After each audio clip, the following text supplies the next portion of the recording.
with not to exceed of $100,000. Okay, thank you, Commissioner. Good morning, Commissioners. Morning. So as Steve said, my name is Trey Hill. I'm an economic development lawyer with Bradley here in town. Here on behalf of my client, Milo's Tea. And with me this morning is Craig Edwards, who is the Director of Operations for the company. And if you're good with it, I'd like to turn it over to Craig to just spend a few minutes to talk about the company and give an overview of the project. Good morning. Thank you for listening to me this morning. So I'm here on behalf of Milo's Tea Company. As some of you might know, Milo's was founded in 1946. Our headquarters is in Bessemer. Our CEO is Tricia Walwork, who is the granddaughter of Milo and B. Carlton. It's a woman-owned, people-first company with a 1% profit pledge. Just to tell you a little bit about the business, about how it's growing and expanding and where we're trying to get to. It's approximately 700% revenue growth over the prior 10 years. That's 700%, just I'll repeat that, because it's astounding. So it was 30.3 million in 2011. It's now 242 million in 2021. Our increased volume of cases approximately 630% over prior 10 years. Again, 630%, 4.4 million in 2011. It's now 32 million in 2021. And as of Q4 2021, Milo's Tea Company employed 312 employees in Alabama, earning an average wage of $70,000. So the project we're looking to do, there's two projects in Jefferson County. One is to acquire, renovate, and equip a new 70,000 square foot building on the Dublin Lane, Bessemer. It's adjacent to the company. We're looking to use this for bottle blowing for the business, also warehousing. We will employ people to do those roles. The second area is to acquire, renovate, equip, and operate a 110,000 square foot former Barber dairy plant, which is located on Barber Court, Homewood. Now, we're already in here running one line currently. We have one line of lemonade running at this moment in time as we speak, and we're looking to expand that to 4 lines in the coming year. In addition, retaining the previous mentioned 312, Milo's Tea expects to employ 291 net new full-time employees in the county, earning an average hourly wage of $25 per hour, exclusive fringe benefits. Total capital investment for Milo's, the project is estimated to be 106 million, is what Milo's going to invest, 48.6 million in Bessemer, and 57.9 in Homewood. So we have been working with Commissioner Ammons and his team for a while on this project, and it has received tremendous support, both from the city of Bessemer and the city of Homewood. The Bessemer IDB approved property tax abatement and sales and use tax abatement on the Bessemer portion of this project. Likewise, the city of Homewood has done the same thing. Sales and use tax abatement on the purchase of construction materials, property tax abatement for a 10-year period on real and personal property for the Homewood portion. We've been working with the Alabama Department of Commerce as well, who is committed to provide some Jobs Act and AIDT training incentives for the project. We had the Birmingham Business Alliance commission some economic impact analyses with respect to both the Homewood and Bessemer portions of the project. And even when you take out the tax abatements that I just mentioned, that the IDB and the Homewood City Council approved, the Jefferson County can still expect to gain approximately $6.7 million of sales, use, property tax, and other revenue over the next 10 years. So a great return on the investment that we're asking the Commission to respectfully consider approving on Thursday. Commissioner Ammons alluded to it. The cash grant model that you guys have utilized over the last several years and winning some great economic development projects in here, where it would pay $2,000 for every job that earns $50,000 a year, and that job needs to be employed in the county for at least 12 months. Scales up to $3,000 per job at $75,000 plus, and $4,000 for each job that earns over $100,000. Excuse me, if you're on Zoom or you're streaming, please mute. She wasn't saying to you, she was. Well, and Commissioner Ammons mentioned this, that the total incentive is capped at $100,000, which I think is a very important note to mention, because in addition to the 312 existing employees that Miles T has that Craig mentioned, they're committed to create 291 net new jobs, earning an average of $70,000 plus. So if you were to actually take those 291 jobs and run them through the model of 2,000, 3,000, and 4,000, it would actually equate to about a $363,000 grant. But again, the county is capping it at $100,000 a year. So with that, I'd love to turn it over to you guys and see if you have any questions. We'd be happy to try to answer. I have. So it's about $25.30 an hour Yes. and 291 full-time employees. Yes, ma'am. Correct. New New employees, okay. at both locations. $106 million of investment. That's correct. Did y'all bring any tea samples? Samples, yeah, we're hot on samples. Thursday. You still have Thursday. Move the item. Second. All in favor, please say aye. Thank you, gentlemen. Thank you. See you on Thursday. See you Thursday. And that is the end of my report. Moving right.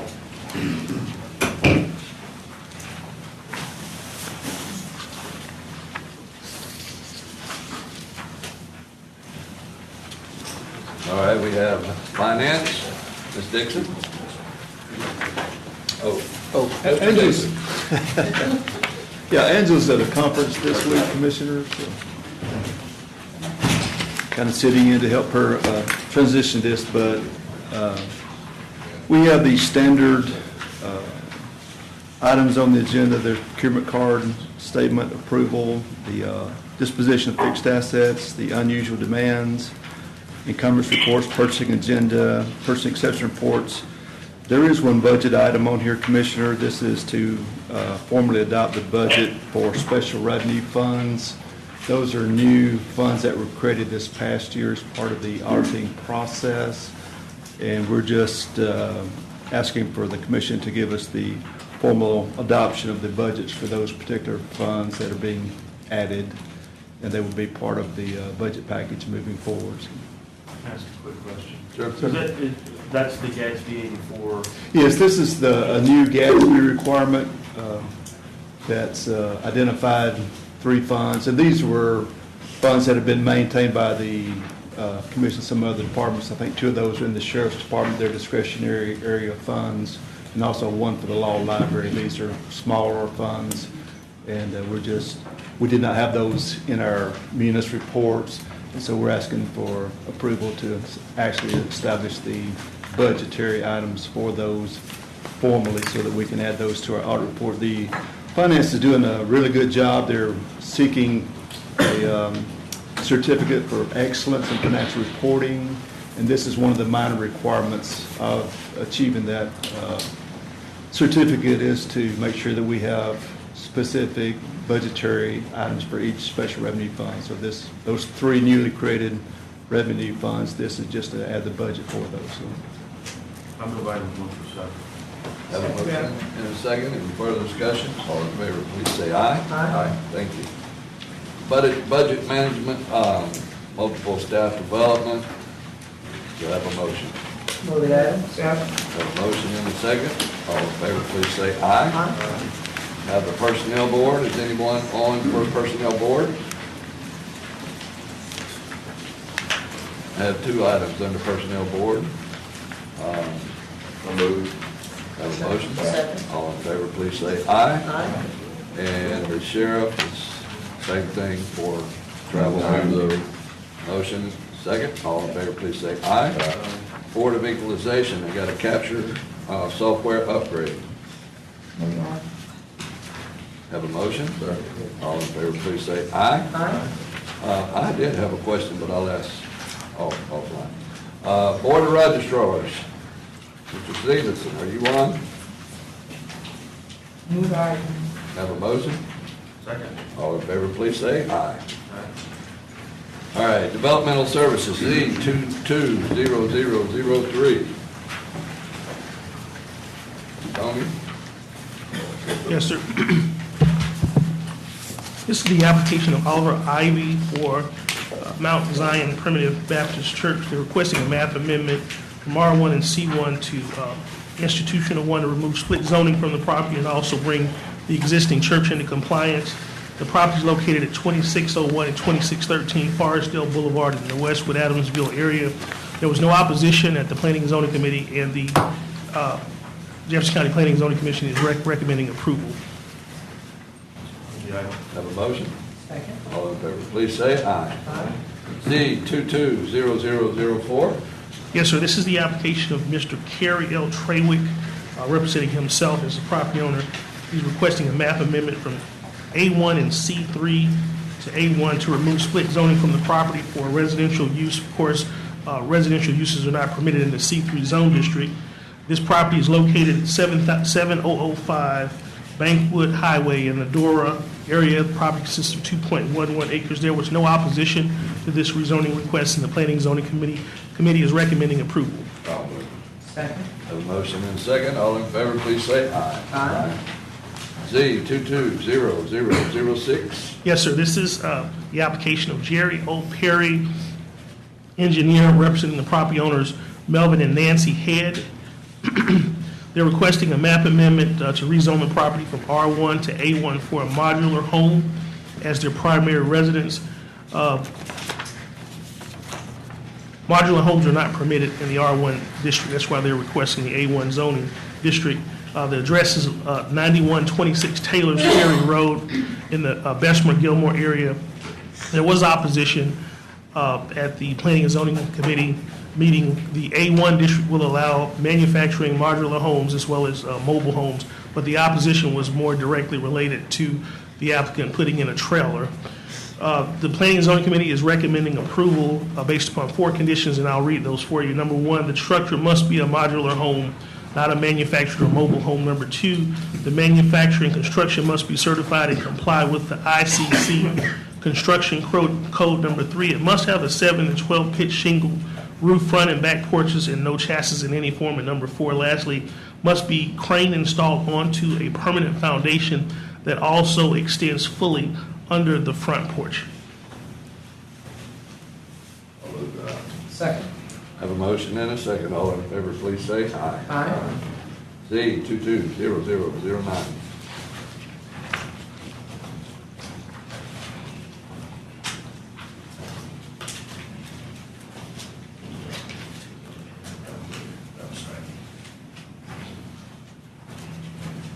I apologize. We got opposition on this request at the last minute, and so these are being handed out to you. There's only one letter, and I'll explain it as I go through the case. So this is the application of Corey Estelle of LBYD Incorporated for Martin Management Consulting LLC. They're requesting a map amendment from A1 to R1 for a 9-lot residential subdivision. Property is located at 5313 Eastern Valley Road in the McCalla area. There was no opposition at the meeting, but we did receive this letter of opposition that was given to you today regarding the project. Planning and Zoning Committee is recommending approval. So this is essentially, the letter that you have is essentially from the Vestavia Planning Commission, and they're trying to bring to your attention that this property is located, a portion of it at least, in a floodplain. But our chief civil engineer, Jeff Hunter, had already identified the floodplain. And as a result of that, what the applicant did was they relocated the driveway from the north to the south end of the property. And so that has already been taken into consideration. Again, the Planning and Zoning Committee is recommending approval, and you have the one letter of opposition. Will this have any kind of a turn lane to go into and out of that neighborhood? That proposed 9-lot neighborhood? Give me just a second.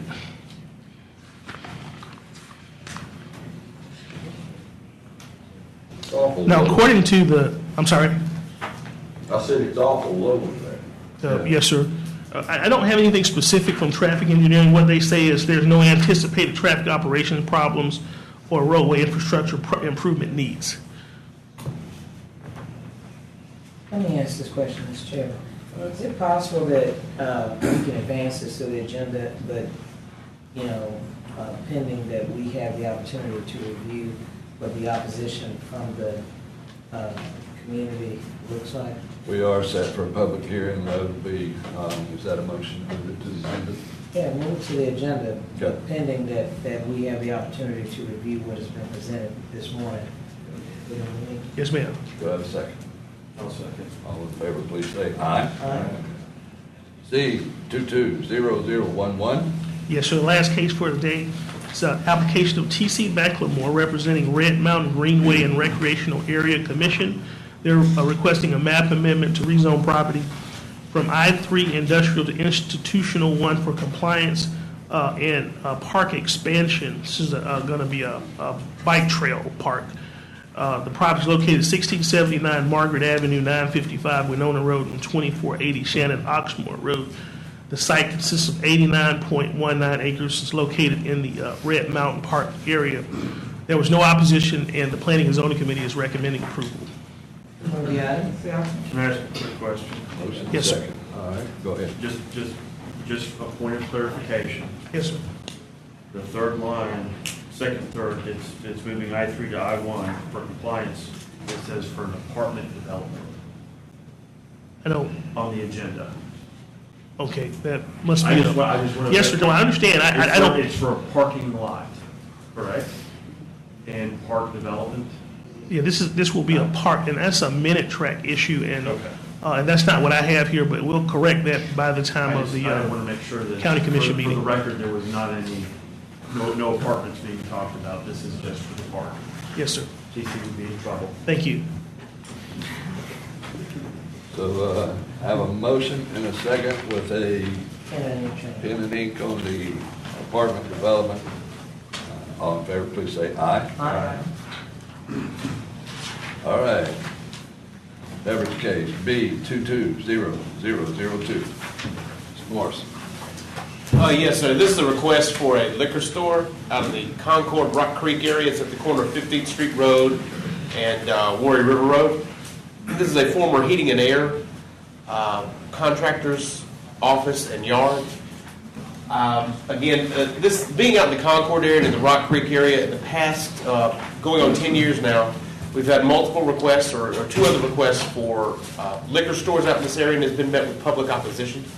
The commission has consistently denied these sorts of requests. In this instance, this location is actually closer to Concord Elementary. It's close to where it's been reported by members of the public that there is a bus station or a bus stop for the kids close to this location. The applicant's record checks out as far as criminal background and everything else, and it does meet all the locational requirements for liquor stores with regards to setbacks from schools and daycares. Again, it's just been that there's been a consistent feeling from the commission to restrict liquor stores in this particular community upon request of the community. And in fact, there's been a lot of opposition that's been generated. In fact, this morning I ran around and dropped off 2 petitions that came late yesterday afternoon to our office. So, Michael, when was the last time that we had an application? It's been a couple of years. it was in December of 2020, and that one was denied as well. And that was actually from a member of the community. Correct. So, this community has really stood fast, and it's not just I don't want to. There are other considerations that adversely affect the community that I get my ear full with, and I understand, and that the community is close to the school, close to the stop. It's there at that intersection. Would be difficult for ingress, egress. So I understand. I moved to the agenda. Can I ask real quick, with what you brought around this morning, did you count how many? I did not. The latest petition that came was after hours yesterday, and I didn't get a chance to go through that, but there's quite a few It names. seems pretty significant. Right. Yeah, before I do that, I don't know if this is the appropriate time or not, but, if you had any conversations with the applicant and instructed them about preparing to open or not preparing to open? With regards to the liquor store itself, that's pretty well governed by the ABC board. We did receive a report that part of this building would be used for a bingo hall. And at that point, I did email the applicant as well as have a phone conversation informing him that bingo is not legal in the unincorporated areas of Jefferson County, and went over the list of what sort of violations and process after that. So he is aware. He is aware, yes, sir. Is he open? Not to my knowledge. Are they Not, going it's not been reported from members of the community. I'll second. I have a motion and a second to move it to the agenda. All in favor, please say aye. Aye. Thank you. All right, general services. Good morning. Good morning. General Services has one contract item on the agenda. It is the amendment to the professional services agreement with the architect for the Jefferson County Animal Control Facility project. All right, do I have a motion? Move the item. Yeah. Motion and a second. All in favor, please say aye. Aye. Thank you. Thank you. Human Resources, we have Chrono Software Support Services renewal, Move the item. Second. and we have an amendment to employment agreement. All right, I have a motion and a second on one. All in favor, please say aye. Aye. All right, I have a Human Resources amendment to employment agreement with Nigel Roberts. I have a question in regards to that particular item.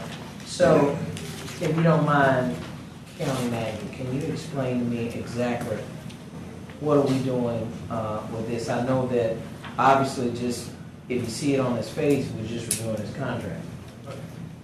That's what we're doing. His contract, I believe, expires later this month. And this is renewing his contract. Okay. Is there anything else more to this? This is it? Not at this time. You'll see another item for workforce development, but when we separate that, we are considering Nigel to temporarily handle that, but not this contract. So then let me ask this question. If this is an amendment to the existing contract, apparently there is additional dollars that's to this contract than it was to the contract that is to be amended, is that correct? His existing contract versus this contract, right? There's a difference in terms of the salary, right? Okay, so it seems like we're taking up the money item before we're taking up the, Well, that's because we're going backwards on the agenda. well, I understand, but if we can table this item, Mr. President, and, because I really want to get a full understanding of what we're doing with that department, and staffing and all of that, if there's going to be some sort of division within that workforce development and community development, then I just want to know what that looks like. Does that make sense? So if we can table this item, or I move to table the item, and then we can make it with a companion item associated with what Mr. Roberts' duties will be. Okay, well, our plan was to separate, so two items, separate workforce development. I believe you're taking that out of things. She Have a motion. have a motion. A motion, I A motion and a second. Table To what- table this. And discussion. table item What's 2 and. what's the time frame? Table to No. this Just for session. No, you're right, I was asking this for the All in item. favor, please say aye. Well, thank you.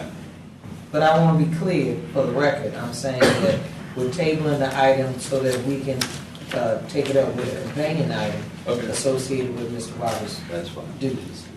All right. I have a general retirement system of Jefferson County military service contributions, Mr. Richard Lovelady. Do I have a motion? So move. Second. And, all in favor, please say aye. Aye. Thank you. All right, we have Personnel Board, we have a Birmingham Barons contract. This is for information only, I would assume. Move the item. Second. Motion, second. All in favor, please say aye. Aye. All right, with the probate court, I got a staffing amendment to the original contract for temp force. Active staff for the vendor name change. I have no idea what that is. That's what I'm saying. Do we have anybody from probate? Judge, are you on? So it's just switching names. Yeah, this was, I think I can address this. Yeah, This okay. was a situation where the contract reflected the name of a company, and the company was subsequently purchased by another company. That's right. And so this is just purely change the name on the contract. I'll move the item. Have a Second. motion and a second. All in favor, please say aye. Aye. Thank you. All right, I have a resolution for District 4 salary changes and a JRC 3 grant for Items Palm 1 Bill and 5. 2. Second motion and a second. All in favor, please say aye. Aye. That'll complete my report till we come back to my table motion. We have one item that is carried over. All right, Administrative Infrastructure Committee, Roads and Trans has, I know 7 on one page. I move 1 through 7, and good for them for getting their 3 MOUs in. There we go. Second. Motion made and seconded, all in favor say aye. Aye. Also, now we have 8 through 23.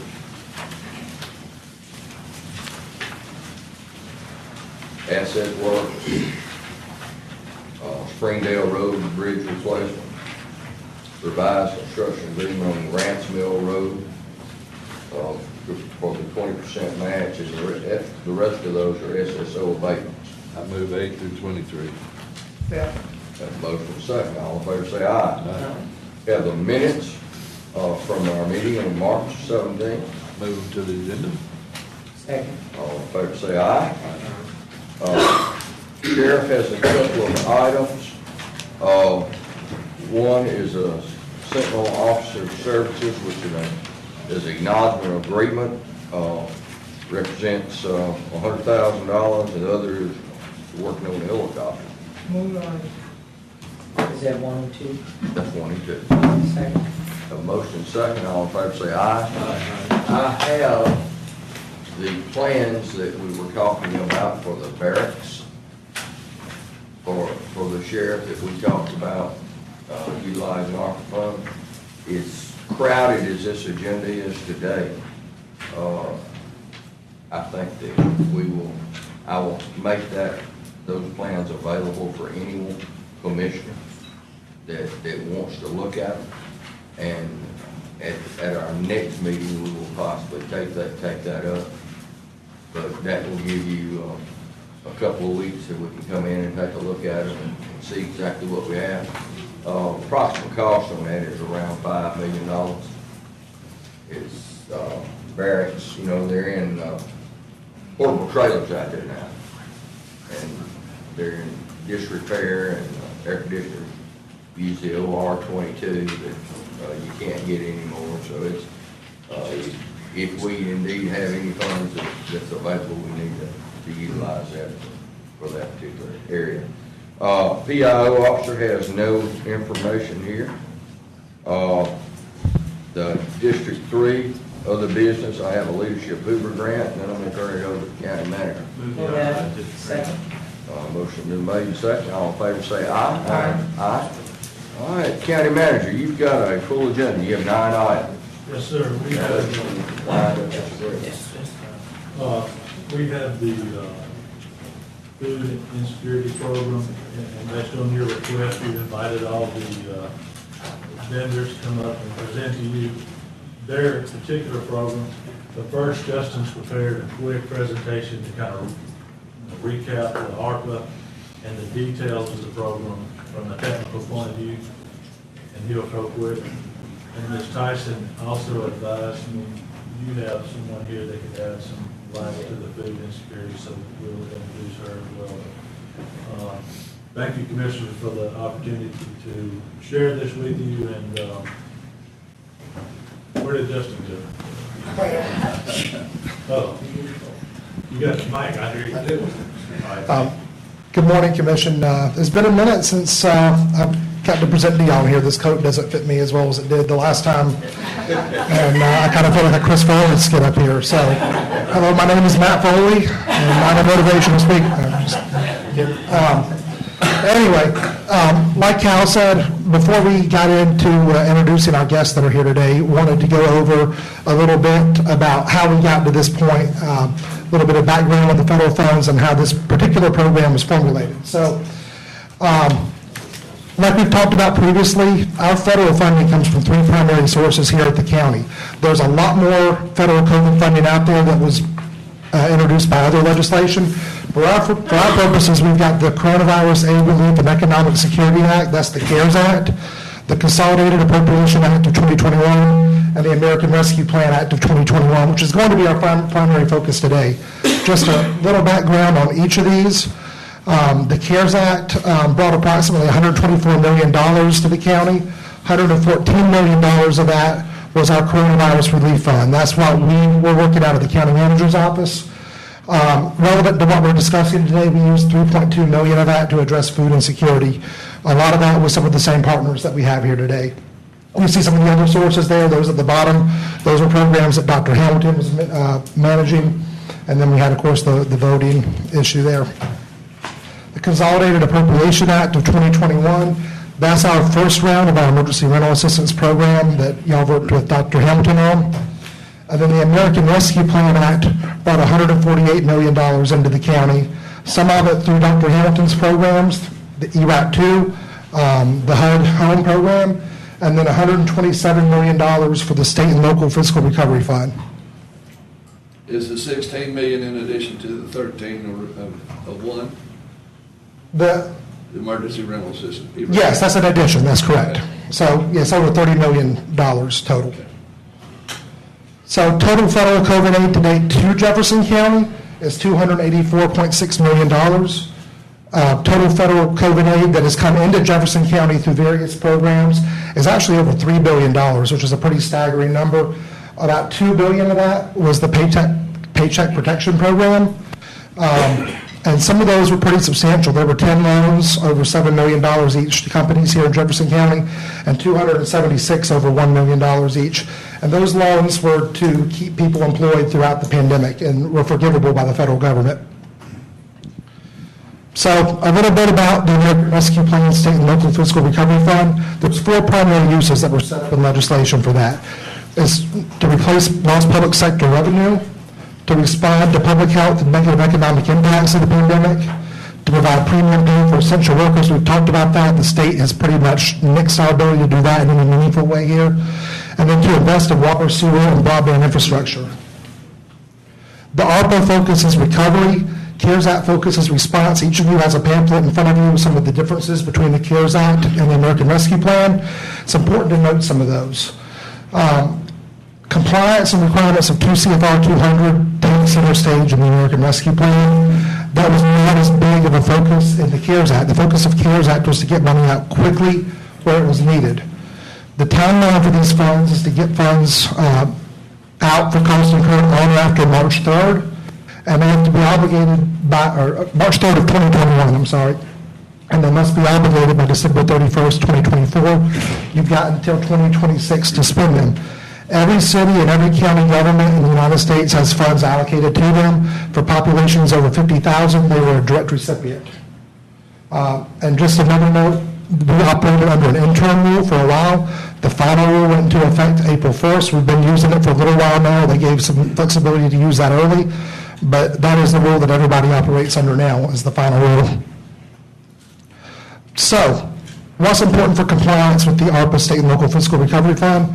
An open and competitive process, fairness, following procurement standards, both federal procurement standards and our own procurement standards, having internal controls, utilizing risk assessments and monitoring, reporting, following special rules that they've set for capital projects, making sure that you're able to justify these projects and being able to back up all of that with documentation.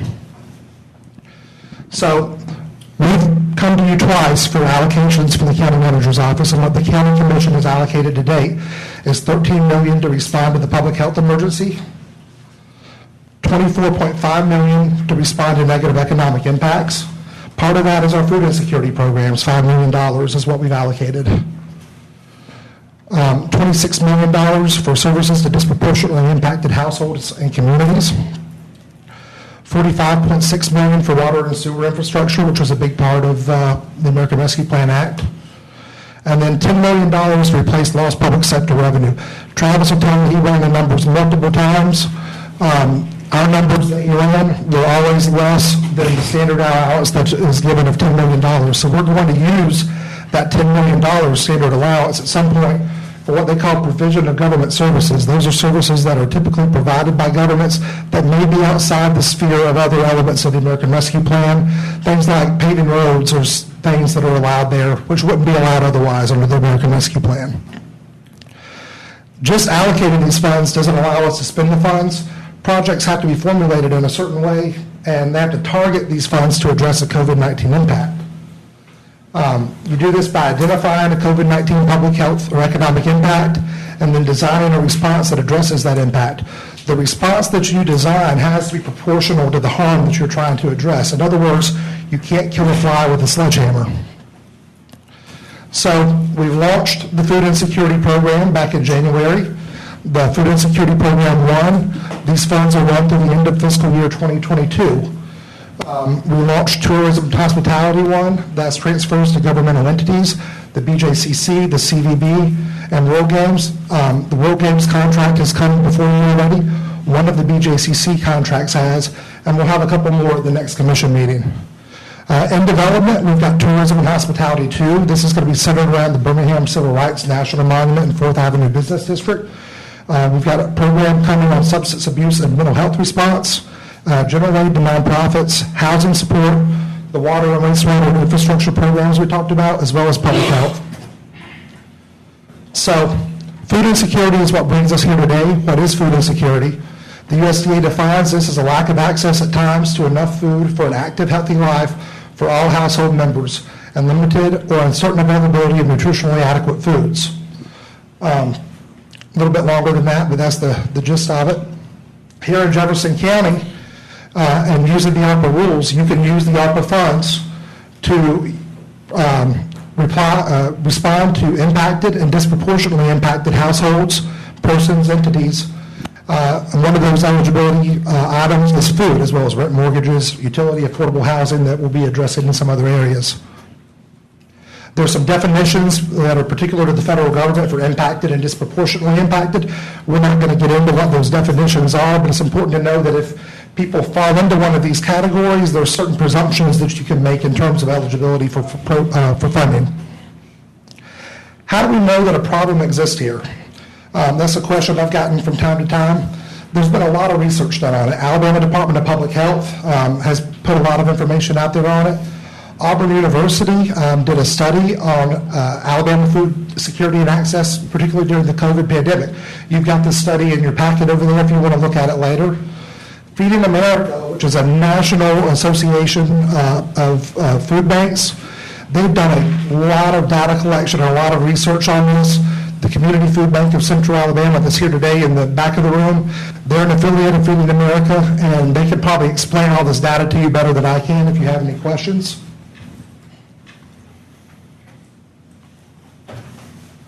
So, according to Feeding America, they have what they call a Map the Meal Gap study. And the last Map the Meal Gap study was 2019, prior to the pandemic.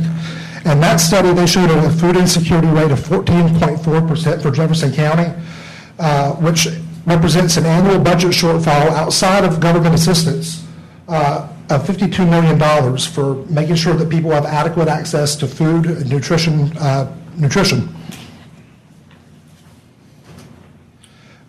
They even break this down a little bit further by congressional district if you want to look at it. It's not very important, but if you look at District 6, there's a 12.7% food insecurity rate. If you look at District 7, which is part of Jefferson County right here, there's a 19% rate there. Did you say we had this study? You have a handout for it in that packet. This one? He's passing it out to you now. And this came from an interactive map that they have, but the Alabama information that is on this slide right here. It's a single page handout that you have in your packet in front of you. So, before the COVID-19 pandemic began, food insecurity was actually at the lowest rate that it had been in 20 years in America. The pandemic presented a little bit of a setback to this, and although the projections from 2021 have shown a slight improvement over what they were projecting for 2020, there's still a problem out there. Again, the overall rate for Jefferson County was 14.4% in 2019, but the rate for children was 20%. In 2020, this was projected to be 17% countywide, 24.6% for children, and then it's improved a little bit to 15.7% and 20% in 2021 based on their projections. There's also a significant impact to the elderly. I don't have the numbers for elderly, but I do have a study that I provided to you from Feeding America on food insecurity in the elderly populations. There's also an impact on healthcare costs of food insecurity. According to Feeding America and the CDC, food insecurity has created higher healthcare costs for many residents. Reduced access to nutritious foods increases the risk for poor health and then chronic diseases. It increases stress and risk of poor mental health. It can cause people to skip or delay medication refills, which continues a cycle of bad health. In one of those studies, for Jefferson County in particular, it showed that healthcare costs for food insecure adults was $1,592 higher than for non-food insecure adults. This is over $136 million in additional healthcare costs for residents in the county. This likely has an impact on the Jefferson County Indigent Care Fund when you think about it. We had 6,800 or so residents last year when Laura presented on that. If you applied that 14% number for food insecurity just to that number, which is probably higher in that population, and added that, multiplied that by 1,592 in additional cost, you're looking at over $1 million of additional exposure to the Indigent Care Fund, which is important to note. A 5% reduction in food insecurity would have an estimated impact of over $37 million in reduced healthcare costs countywide. And again, that's based on 2017 data, and with inflation, that number is likely higher at this point. Do you have any data prior to 2017? There may be some on this interactive map here. I'd have to go back and check. I can provide you all links to this map after the meeting. So, given this, we created the Jefferson County Coronavirus Food Insecurity Grant Program with our ARPA funds. This is we identified the problem, and this is the response that we tailored to it. We allocated $3 million for the remainder of fiscal year 2022 and opened up applications in January. Our goal when we opened this up was to do it very quickly. We wanted to rapidly get the funds out there in a way that protected the county. So we had a very short application period, January 7th to January 23rd, 2022, and eligible expenses that we were going to allow were costs associated with meal service, food distribution, food vouchers, supplies for the delivery of food, transportation costs for food delivery, as well as administrative expenses. I know we've talked a lot about administrative expenses in here, and we designed this to be capped at no more than 10% of the grant award to ensure that at least 90% of our funds are going to actually helping people and not being used to support an organization. Project eligibility for these applications, the amount requested could be no more than 10% of a prior year's operating budget, or cash revenues, I'm sorry, for an entity. In-kind revenues were not considered. There were some entities that submitted all of their revenues in kind and cash, and we had to carve out just the cash portion of it. All these entities must agree to operate on a reimbursement basis. There's no money being provided up front to any of these entities. They don't get paid unless they have documentation, unless they have the proper documentation. The requested funds must be expended in Jefferson County only. The program must serve a minimum of one qualified census tract and one unincorporated area. The entities must certify that funds will not duplicate benefits with other programs. And to keep from dealing with a lot of small nickel and dime issues, we set it up to where the request could be no less than $50,000, but also to where they couldn't be more than $750,000. That's part of our controls that we put on this. To be eligible, entities had to submit a completed application, documentation of their 501c3 status, articles of incorporation, board membership showing that they had no less than 5 board members, and no more than 40% of them were related by birth or marriage. This is similar to some of the community grant requirements that we've used in the past here. They had to have a FAME number, a DUNS number, and then ARPA and new federal programs require a SAM.gov unique entity ID. They had to provide a projected budget, a W-9, showing 2 years of existence with the Alabama Secretary of State, their last audited financial statement. They had to show that they were registered on GuideStar and had a seal of transparency. They had to provide an anti-fraud, waste, and abuse policy. They had to provide their conflict of interest policy. And if it was an organization that relied on partnerships with other entities, they had to provide us copies of their partnership agreements. They also had to pass a capacity assessment as well as a risk assessment and be subject to ongoing monitoring in the Single Audit Act, which means they have to get audited for their federal funds. During this period, we received 12 applications. 7 of these met our application requirements, so there were several that were thrown out. Some of these have already been presented to you and approved. Some required some additional work, which was why they just came up at the last meeting and this meeting, but all of the contracts are complete and ready to go for your approval. The way that we set this up, you have different options when you set up these federal aid programs. So we could control it and use these entities as basically as vendors for us to deliver food where we say that we want it to go and who we say we want it to go to. Or we can set them up as sub-recipients and allow them to use their expertise, their partnerships, their knowledge of the community to put aid where they know that it needs to go in a way that they've shown that they're capable of doing. So we chose to set these up as sub-awards to leverage these individuals' expertise. Doing that allowed us to get the program launched faster. If we were going to design it ourselves, in terms of where the aid needed to go and who it needed to go to, it would have been much longer getting it rolled out. I think y'all approved funding for this in December, and we had the program launched in January, which was very quick relative to some of these other programs that we're working on. So our eligible applicants represented $1.4 million of the $3 million that we allocated, so we're not using all of the funds. These are Community Food Bank of Central Alabama. They were approved on February 17th for $750,000. Cooperative Downtown Ministries, that's the firehouse shelter.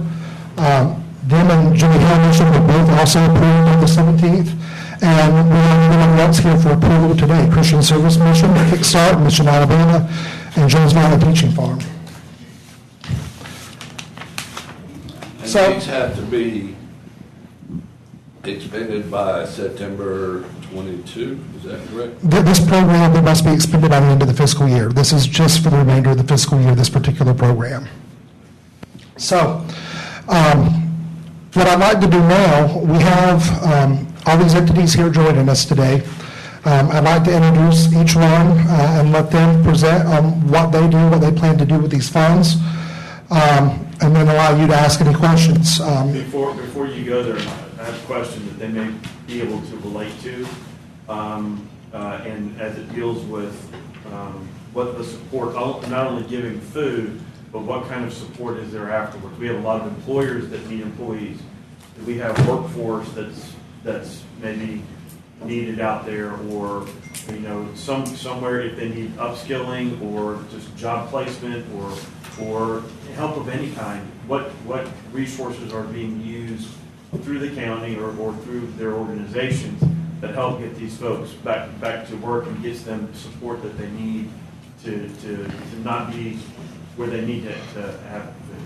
Yeah, I think that's an excellent question, an excellent point that some of these entities can speak to.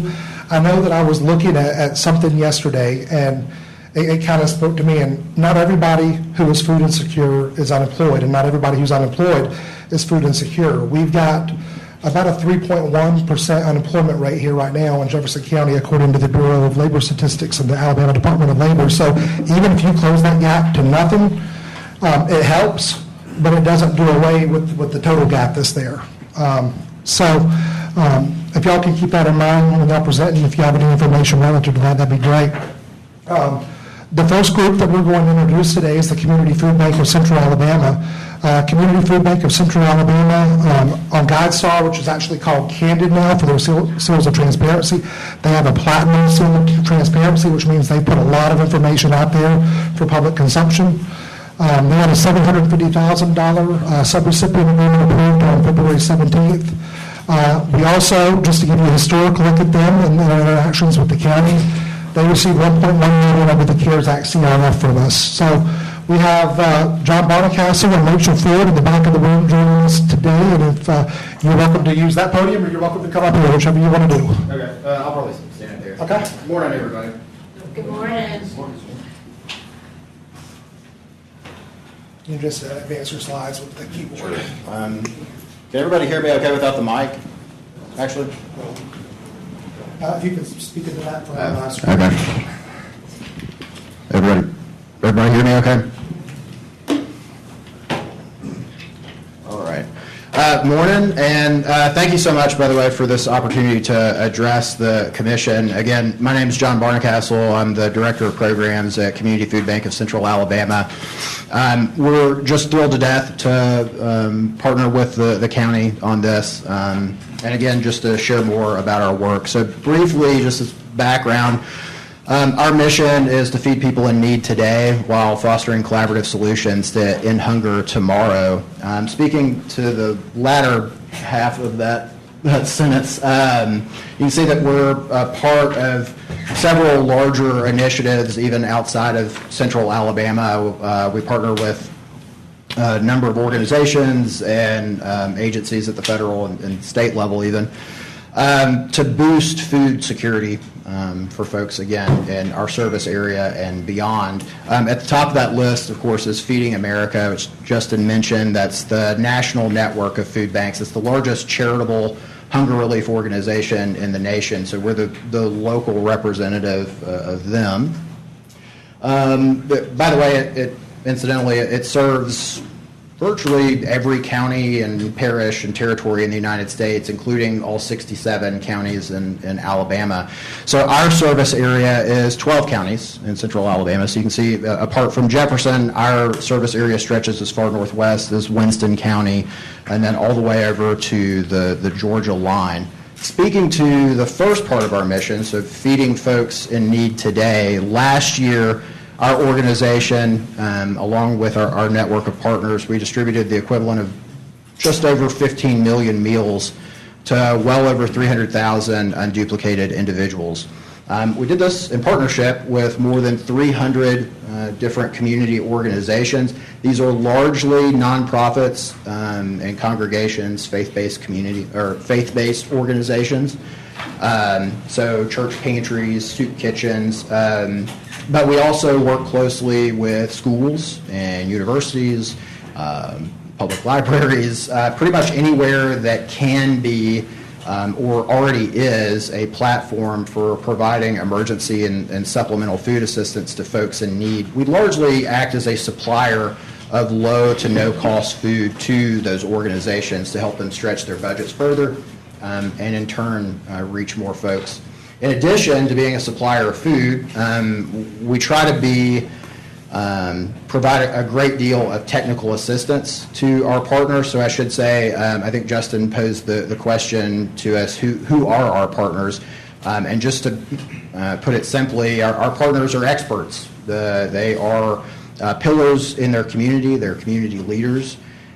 They're experts on the need, what the need looks like in their home communities, where it is, and what programming might be needed to intervene and address that need. But additionally, we try to make sure that all of our partners are equipped to uniformly adhere to the very highest industry standards in resource stewardship, in food safety. Of course, when we talk about food safety, we're talking about community safety, right? We train all of our partners in the relevant civil rights regulations to ensure that everybody has equitable access to the food that they need, the food that is indeed theirs. And then, of course, making sure that all of our partners are very rigorously documenting service so that we can properly evaluate our efforts and our processes, which again feeds back into resource stewardship at the top of the list.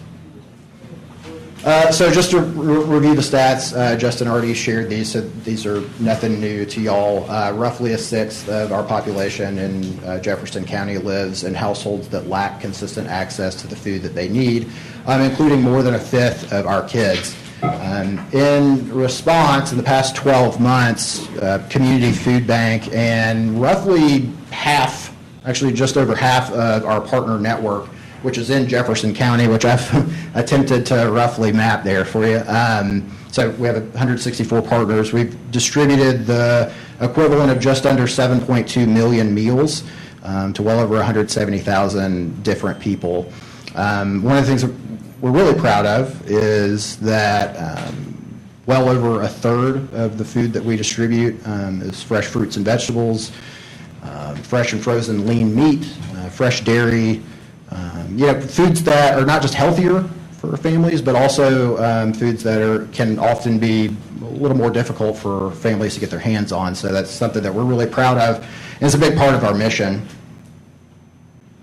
Do you all serve meals or mostly just food? Mostly groceries. So it's largely food that folks collect either at a pantry or like a drive-through distribution that they then take home and prepare for their families. We do have congregate meal programs that we operate in partnership with the U.S. Department of Agriculture and the State Department of Education and the Alabama Food Bank Association that does provide prepared meals to children, particularly during the summer, but also just in October, we, for the first time, piloted an after-school meals program. So we do both, but largely it's groceries. Can you speak a little bit about the number of volunteers that you have, that this is a big volunteer base? Yes. So last year, I should say in 2020, at least what we had recorded was just under 3,000 volunteers. Last year, it was over 8,000 different volunteers. I don't know how many volunteer hours were donated to us last year, but I know it was like 7,500 hours in 2020. So we enjoy a great deal of support from the community. We're just really fortunate. Yes, ma'am, Commissioner Tyson. Most areas that y'all cover is like big, large areas. Like I know I've seen y'all in the Bessemer areas, in the downtown areas. Yes, so ma'am. most people have to come to you there, so you're not directly in the community like you be at the city center. That's a big, large area where people have to come to them. You're not basically in the community where people can actually walk to you. Correct. Yes, ma'am. That's one of the things that's kind of unique just about the food banking model is we work on supporting those organizations that are in the community. So our partners are largely more accessible to the community members. We make sure that those organizations. Y'all sell them food. Well, we don't sell it, but we make it available to them. They do share in the cost. Ma'am? Y'all don't sell food. Well, we make it available at our cost so we have costs for fuel for our trucks to collect donations and for our staff for warehousing and that sort of thing. It's like a shared maintenance fee. But it is a cost. Yes, ma'am. Yes, ma'am. Okay. For the most part, there's nothing wrong with that. I Well, just wanted, just to say that it is a cost. Yes, ma'am. And do y'all have numbers on the working poor? Because you have a job don't mean you're not hungry. Right. There are plenty of people that's on my street that's Right. working poor. Right. So, as Justin mentioned, the unemployment rate is down to nearly pre-pandemic levels, and yet the food insecurity rate is still, pretty elevated compared to where it was in 2019. I think more people are working more hours than ever before. I think the issue that a lot of folks run into is just maybe wages aren't keeping up with the cost of living. In a lot of cases, folks are having to work more hours, multiple jobs even, for relatively fewer wages, less benefits, and in turn less security. So that's an excellent point. How So- much is your overhead or your cost of distribution? How much is that? How much is it? And then how much is your administrative overhead? Two different areas. I could mostly speak to maybe our programming as far as business matters related to our business office. I'd have to check on that. I know that overall, if we look at our total budget, what that translates into is every dollar translates into 4 meals, typically. Now, that's, of course, different from the projected impact of ARPA funding, because all of the ARPA funding is going to go towards purchasing food, which is only a portion of how we source food. We largely rely on donations, either from private individuals or from companies, largely retailers, or USDA commodities. But I'll have to double check that for you. But it's at least 80% of our funding goes towards programming, at least. So if you figured, okay, the administrator, you're looking at roughly 20%. Don't quote me on that, because I'll need to double check on that. I appreciate it. I'll get those numbers for you, Commissioner Stevens. Yeah, that's a number that we probably need to hear. Absolutely. And I want to say that was likely provided in our original application, so I can double check. Anyway, sorry I don't have All that. right, how much of your ARPA funding is going to administrative or cost, Gus?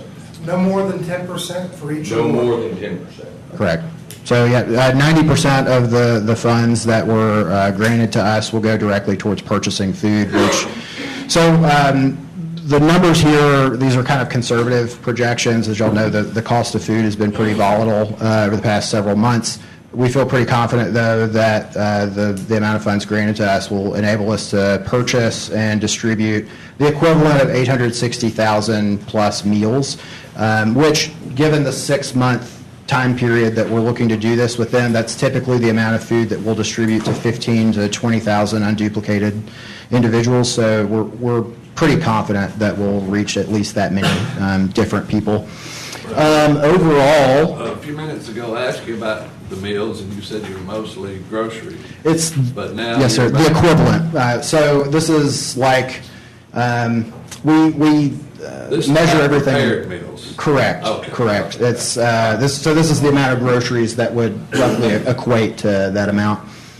And we're hoping, I mean, in theory, this amount of food would increase, well, during this time period, would increase the amount of food that we make available through our network by as much as 20%. We're hoping that it'll boost food access by roughly 10%, at least through our network. So how long have you all been doing this? We actually turned 40 this year. Okay. So since 1982, we've been in our current location since '06, I think. So with this federal funding, it's going to end, and then you'll be Yes, sir. struggling again? We have a pretty diverse funding stream. So we have, I think last year we had 11,000 individual donors. So that's 11,000 members of the community who set aside a portion of their wages and entrust it to us to help us forward our mission. Nearly 500 different foundations and companies who donate to us. And then there are also, of course, other federal revenue streams that we're fortunate to access. Fundraiser this year too, is the first annual. So you get to eat dinner in the warehouse. That's right. And the tour of the warehouse. Did you donate? I did. Good. Thank you.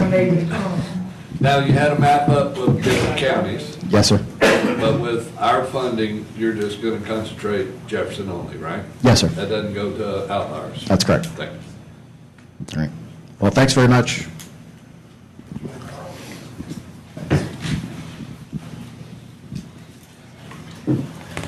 Thanks.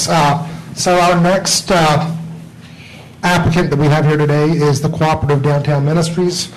That's the firehouse shelter. Actually, they are not here. Ann Rigel called me yesterday. She had a family emergency and is not able to come, was not able to send anybody. but they were approved on February 17th, 2022 for a $90,585 subrecipient agreement, which includes $82,350 for meal services and $8,235 for administration. The firehouse shelter has a bronze transparency seal on GuideStar. These funds are going to be used to provide meals for the homeless and low-income individuals coming to the firehouse shelter. It's important to note that they received $59,000 under the CARES Act, and since 2018, they've received just over $4,000 in community grants. That was a 2019 grant from District 5. Firehouse Ministry serves 3 full, hot, nutritious meals a day to the homeless. They open lunch up with the entire homeless community. In recent years, they've served an average of 90 to 125 meals for lunch every day. And then they also have meals at night for the group that comes in shelters. Ann can come in and join us another time if you would like. But since she's not here, I'm not going to speak to exactly what she does. We'll just go on to the next applicant, but I do have some photos here of what their new operation looks like there at the firehouse shelter. The next applicant is the Downtown Jimmy Hill Mission. They are a GuideStar Platinum Certified organization for transparency. We had a $120,000 subrecipient agreement that the commission approved on February 17th. This includes $114,000 for meal services, a little bit over $2,000 for supplies, and $3,000 for transportation. The purpose of this grant was to provide meals for clients at the Shapiro Men's Center. You know what, you're here. I am here. Sorry. We have Tracy Guidry here today. I will note that they received $16,500 under the CARES Act CRF, and since 2018, they received $7,500 in community grants from District 1 and District 5. So Tracy?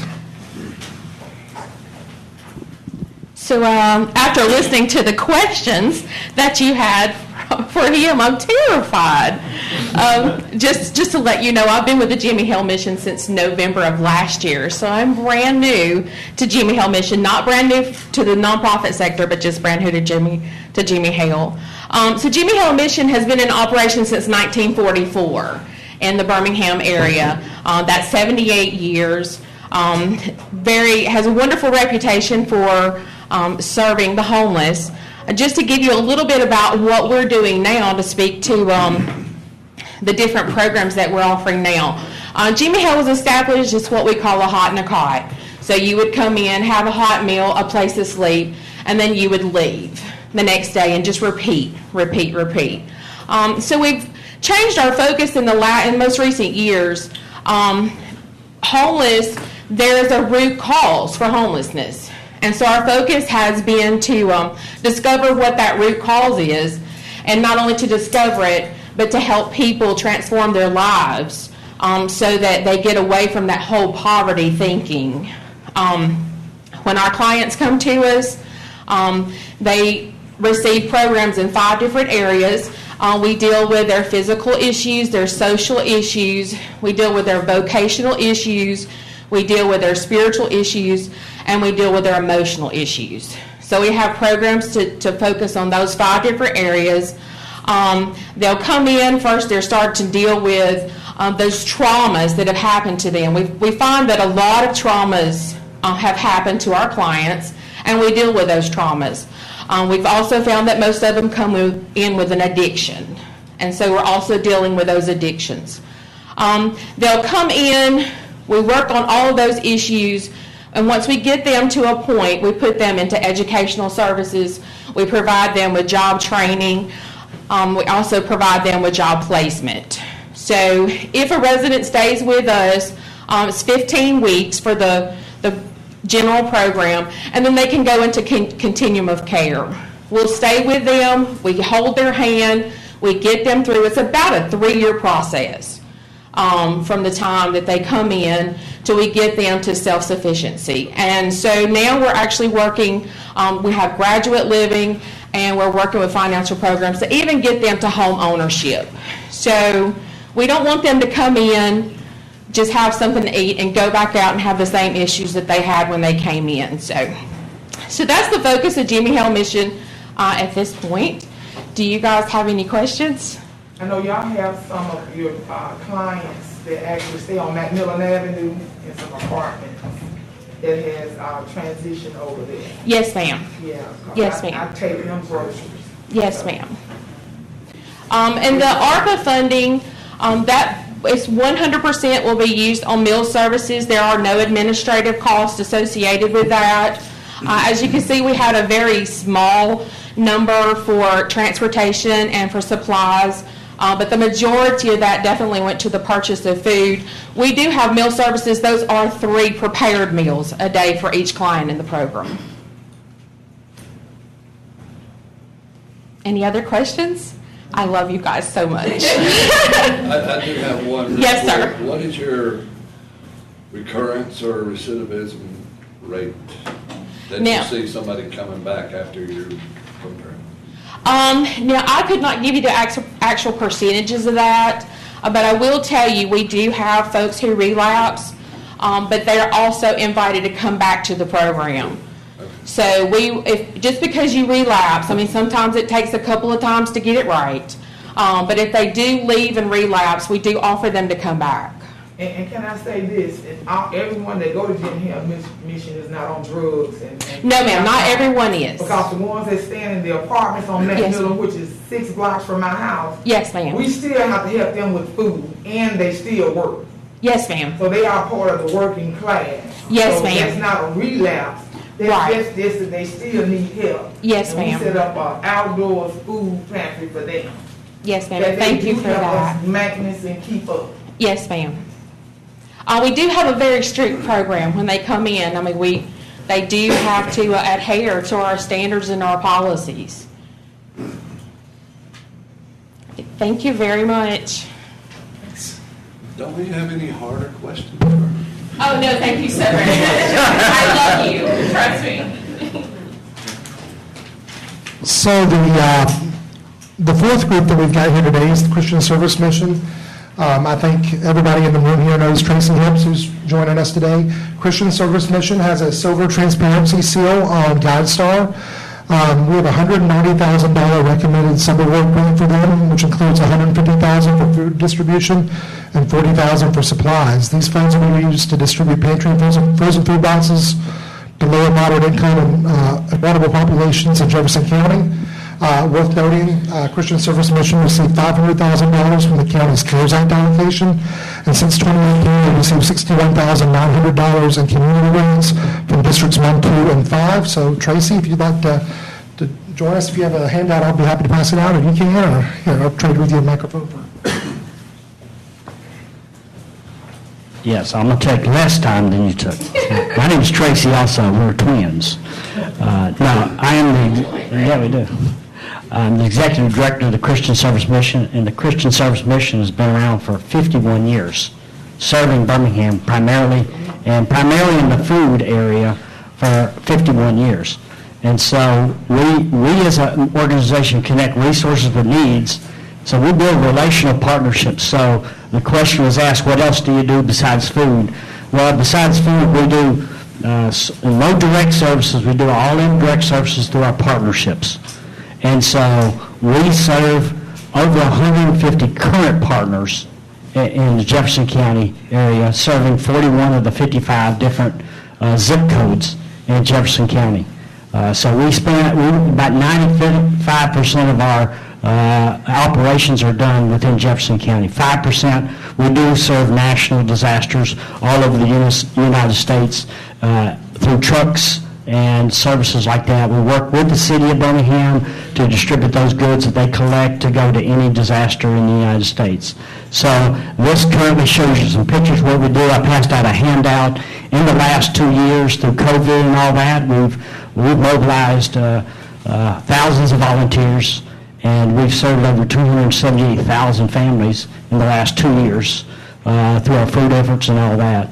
I'll tell you, thank you for your $500,000 from the CARES Act. That was a blessing. We took that and turned it into $1.6 million of food that we passed out. So our goal is to multiply, not to take away. And you reimbursed us, and we turned right back around, and we bought the same amount of food and even more and we're still in the food business. We're also in housing, so we refurbish homes for Birmingham, CDBG grants, so if Jefferson County needs some houses, we can do that. But we've done 24 last year, homes, repair homes for senior citizens. We repaired one last night, yesterday, before the rain today, and it worked. So we got the call from the homeowner this morning. So that tells you a little about what we do with the food. We're going to spend 100% of this for feeding families, so that's what we do. Any questions? That's a good-looking group you got there on that. Yeah, that's a good-looking group. Yeah. Ashley Furniture. That was a pretty good time. So we appreciate your partnership, and we appreciate what you do, and we honor you. And we serve a lot of faith-based partners, and we want to deal with the whole person and not just with the food issue. We all have supplemental food, but there's food that lasts forever that we believe in, so we want to partner with the churches and nonprofits and faith-based, just about everybody here we partner with. So we're blessed to be working together in this city. I've been working with Trace for the 51 years they've been in existence. You've been doing it 51 years? Yes, since I was 10 years old. Wait, you said you were 39? Thanks, Tracy. You said it was like At least 39? The next group that we've got here with us today is Kickstart Inc. Kickstart has a gold transparency seal on GuideStar. We have a $175,000 recommended sub-award on today's agenda, which includes $96,000 for food for distribution, $11,000 supplies, some funds for transportation and administrative costs. These are going to be used to prepare the food boxes to underserved and low and moderate income individuals and families in Jefferson County. As we've noted, we received $400,000 under the CARES CRF. I don't think they've received any community grants for us in the past. I didn't see any record of that. But I do believe that, maybe remember them coming to a commission meeting a couple of years ago and presenting and showing some samples of some of their boxes. We've got a handful of folks here from Kickstart today. Mr. Jackson, Mr. Streeter, who's going to come up? You're welcome to come on up.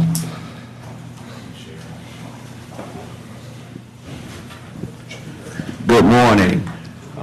It's an honor and a pleasure to be here with you this morning. The last time I was here was right at the height of the pandemic. We have a short presentation we'd like to present to you because a lot of people don't know who we are and basically the things that we have tried to do here in the Birmingham area. I just want to say I've been away from Birmingham since 1972 when I graduated from Western Olin High School at the time. Now it's Jackson Olin. And I tell you, they say it's always tough coming back home. And so it's new for me coming back, and it's like I'm being a stranger almost, but this is my home. And one of the reasons I came back was to serve my community. I remember coming back from a home visit, and I wanted to go back down in the old neighborhood and see what was going on. So one of the places I had an opportunity to visit was the McAlpine Community Center. And I think it had been 25 years. And I came back, and I went to the center, and they still had the after-school program there. And I was thankful that they were still giving meals out. But I saw those bologna sandwiches, and I said, wow, 25 years later, I said, we can do better than that. So I said I wanted to come home because I was running a program in Phoenix, Arizona, Fayetteville, North Carolina, and I wanted to come back and do something. So I'm going to just do a short video here to let you introduce what we have done here.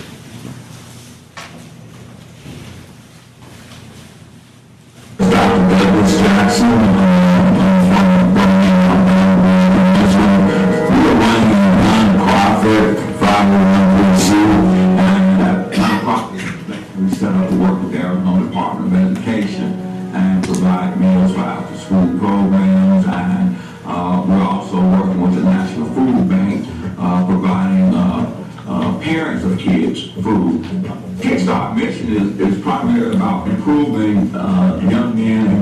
lives through resources, through education and technology. The problems that we're working on each and every day is trying to, cut the hunger out from our young people that attend school on a day-to-day basis. Many people don't realize that, they classify our kids as at risk, but don't realize sometimes our kids go without meals day in and day out. And if we can provide meals to our kids and families, then kids can concentrate and be able to think better when they're in school. 216 on your side, while the governor and superintendent announced students would not be returning to school, programs that feed students are expected to continue. Week after announcing the school feeding program was done, it is on again. Jefferson County Schools began providing meals for students who may not eat otherwise. School districts ending their meal distribution programs. One nonprofit is stepping up in a big way to make sure that kids are fed while school is out.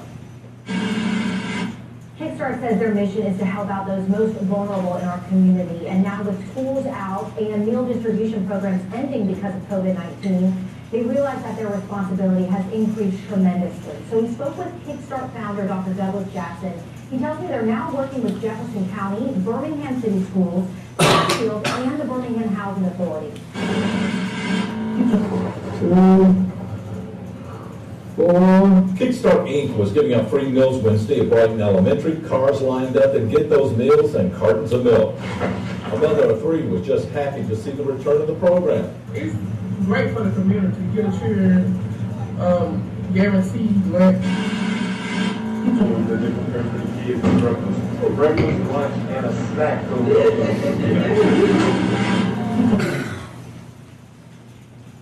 So I just want to share with you that it's been a journey for Kickstart being here in Birmingham and in the Jefferson County area. And this is kind of new to me because we have been a program who have worked with USDA for the last 25 years out of Phoenix, Fayetteville, Hattiesburg, Mississippi. These are areas that we have provided service for. But we've never had to come and ask for any funding from our counties or our commissioners or our cities. And Birmingham and Jefferson County is the first program in 25 years that a commission came and gave us any type of funding. You gave us $400,000, and that $400,000 helped contribute to us being able to put out over 2 million meals during the pandemic. Without your help, that would not have been possible. But our primary focus on how we get income has came from fundraising, and you might have saw Jameis Winston on here who donated money to our program and came out and actually served. And the hard workers that we have in our organization, as we have went over and you see the requirements where, 10% of the funding that we get is only what we can pay for administrative staff. So that's in tradition of what we do always with our program. So we have some testimonials. The next slide, please. Of course, our mission statement is also to empower the minds of the community using the foundation built on solving hunger and the importance of adequate nutrition for our families and children. One of the things that we do by us working with USDA for the last 25 years, and you'll see in your package that we do all our meal requirements and all our guidelines are taken from USDA and trying to provide nutritional meals, educational ways of how to eat, the importance of eating healthy, and our program, a big part of what our program allows us to do is we can give out hot meals. We were able to, with the help of the Birmingham school system, they gave us Carver High School in addition to other 2 facilities. That allowed us to prepare hot meals. We sent out 27 trucks each day to deliver hot meals throughout our communities and through our schools, mostly serving them in the county. We served, and the city of Birmingham came to us and said, hey, we don't have anybody. So we have to give our own testimony because we kind of knew a little bit. So the Birmingham City Schools District asked us would we serve the kids, and we said yes. The Jefferson County School District came and asked us to feed the kids, and we said yes. The Jefferson County Housing Authority came to us, and we said yes. The Birmingham Housing Authority came to us, and we said yes. But we're running out of funds, and we're pleading and asking for donors to come in and help us. And I have to do this today. I'm probably taking up more time than I should. But, you know, I'd like Ms. Gordon to stand up for me for a minute, please. Ms. Gordon actually worked and helped us as the CEO to me to help and assist me. But this lady's a six-figure individual, but never did she ask me for that. And I had to pay her what I could pay her, but it's people like her who have came in. And I'd just like to acknowledge you today for what you have done for this program and coming in and giving them your time and your free will to make it a better program. And we've also, thank you, we're going to also give some testimonies from some people we have that we've serviced.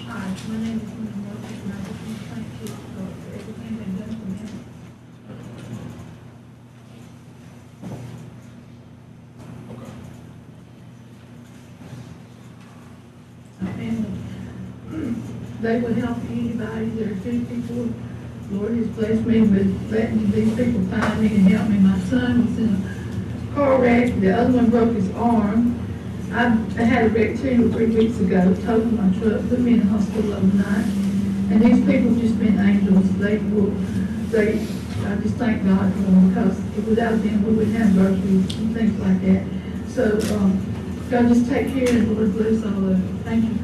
Yes, I will. This has been a good place to come and shop and browse around and get what you think you like. And they have great surprises sometimes. And they have some very good food boxes to give away with good stuff in it. And I think a lot of people should come. Here's some stuff, just to show you an example. Find some good stuff. And browse around and have if you got time on a good day to shop, they are real good, friendly people. Thank you. We appreciate you coming in so much. Thank you. Thank you. Keystone is a great place. They help me out a lot. They help me with food and with shoes. And it's a great place to be. So I recommend anybody come by here.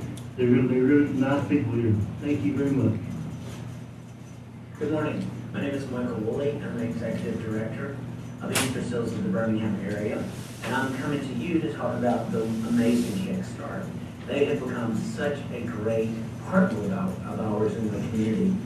We cannot say enough wonderful about Dr. Jackson and Charter. It's just amazing. Just to tell you a few things they've done is they've been able to welcome and let us place our summer interns. These are teams who have a disability of some sort, and they get to work in businesses for the summer. They have placed our interns. They've hired some of our adult consumers from our workforce development group. It's amazing that someone will step up to the table and give that person with that little bit of a disability the opportunity to work. As you notice, I'm having to write things down. They've done enough things for us, which is an amazing piece. They donated 11 refurbished laptops, and we have really been able to utilize those both here in the office and as we train and do development out in the community. And let's see, finally, back during COVID-19, when we were having such a hard time taking our students on tours to see what businesses are like and how they run, they opened up to let us do virtual tours from their headquarters in Westmont. So thank you to Kickstart. We love partnering with you. And those who are looking at this video know this is an amazing and wonderful nonprofit. So one of the many things that we've had to do, They will help anybody that we have went out and tried to do many different things, and so we're going to end this. I want to also just let you know it's been a struggle, but I want to recognize my wife today. Would you stand up, please? I can tell you on December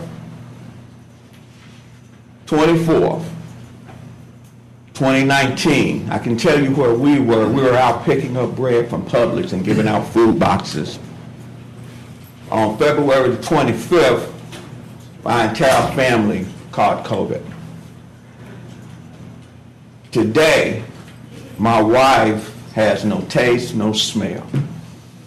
But that did not stop her or my family and the people who wanted to serve this community going out and continue to serve.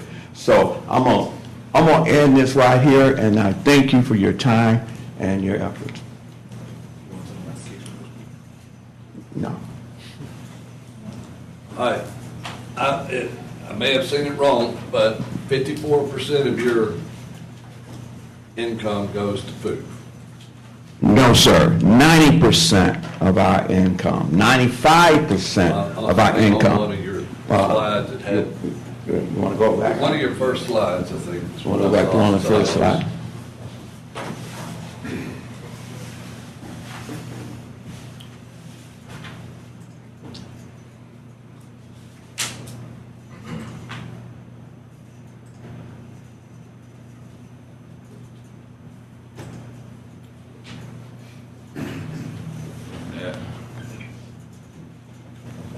This is the beginning. Go back one more.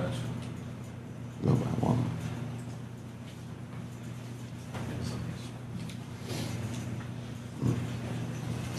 more. What's the intro slide? It was the intro. That was the information that Justin had. That's the information Mr. Justin provided for us. Okay. Yeah, if you just go back to the slide, the food for distribution was 96,000 of the $175,000 grant, which is about. That's based on the grant that I believe that's what Mr. Knight was talking about. $50,000 for transportation, $7,000 for supplies, and $17,500 for administration. I can speak on this a little bit, Commissioner. We may need to adjust their budget a little bit more. So their original application was for more funds, but based on documentation that we collected as part of our monitoring process, we had to reduce their amount to no more than 10% of their annual revenues. Their revenues had gone down during 2021 from 2020, so we needed to fix that. So some of those numbers, the larger numbers for transportation, supplies, that may be a little skewed based on the old number. All right, because the original ask was 700, I think a couple of weeks ago, 756,000, and that's based on what? So their application, you're correct, asked for $750,000. 2 years ago, their revenue was a little over $1 million. The last financial statement that we had for them at the time of the application wasn't for that last fiscal year, but it was for the year before, which showed revenues over $5 million. At that rate of growth, it was plausible that they would be able to provide documentation for the close of their next year that showed revenues that supported the $750,000 ask. It did not, so we backed it up. All right, I have another question. I saw on the television the other night where y'all were part of a gas giveaway. Are y'all doing the gas and the food, or? First of all, I'd just like to make a statement. We're not politically affiliated with anyone. We're here to pass out food, to give out. We gave out no gas to anyone. We provided some food. Dr. Jackson. Yes, ma'am. I can answer that because that was my event. The county didn't give out one single penny worth of gas at that event. Not one dime. So I am a county commissioner, so I will be a county commissioner no matter what I do. If I go out there and pray in the street, I'ma still be a county commissioner. So I got the right to give out free gas. If I'm not using the county funding, I can still give out free gas, and that's what I did. And I will be giving it out every month until I can't give it out anymore. Because there's no county money being used. But there was food being distributed. That didn't come from the county. I'm asking a different question. I'm speaking, because look, and Justin, thank you for going and doing the Guide Star for the candid stuff. I think there's a lot of value. I think highly of Guide Star, and if you're able to get a gold level, you've done something right. Thank you. I think there's the perception of an elected official at an event and food being handed out, there's a perception there. Whether it's true or not, there's that perception. If you know very well, a lot of people's perception is their reality. And so there are going to be lots of questions. And so I think maybe that's, part of the question. Well, there's a lot of perceptions about this commission. Well, So don't even get me started talking about. We're handing out a lot of money. Well, now y'all be handing out a lot of nothing. It was a food, a gas, and a voter registration. That was the way it was billed. So, I mean, I just say. We just like to come out to the community to give out food, and we give it out all over the county. And where anybody asks us, anywhere, we give out food. We just want to feed kids and our veterans. We just want to feed families. That's all we're doing. So let me ask this question, Mr. Jackson. It's Dr. Jackson. I'm sorry? Dr. Jackson. Okay, well, Thank no you. disrespect. Yes, ma'am. Then Dr. Jackson, don't go by what you hear, Okay. okay? Okay. I'm addressing you respectfully, so don't Okay. go by what you hear, get to know me Okay. for yourself. Okay. All right? So Dr. Jackson, all things being said, because you held something in my district yesterday, okay? I don't have a clue what Kickstart is doing. Regardless to the perception, you speak of perception, first of all, let me be very clear on this. It takes a majority of this commission for anyone to get $1 to do anything. But the perception that's out there is that that's not the case. And that's why I have a problem with that act. Okay? Because several of these organizations, and Justin knows it based on what one of them that he said, which was Jimmy Hill Mission, the true essence of whether or not a commissioner actually believes in a project is if you're giving it out of your own funds. And you're not having to wait on ARPA funds per se that comes from the county general fund. Okay? So my point is that you said that Birmingham City Schools is a part of this program. How much money has Birmingham City Schools contributed to your organization? I didn't say Birmingham School You're partnering District. with Birmingham City Schools, is what you said.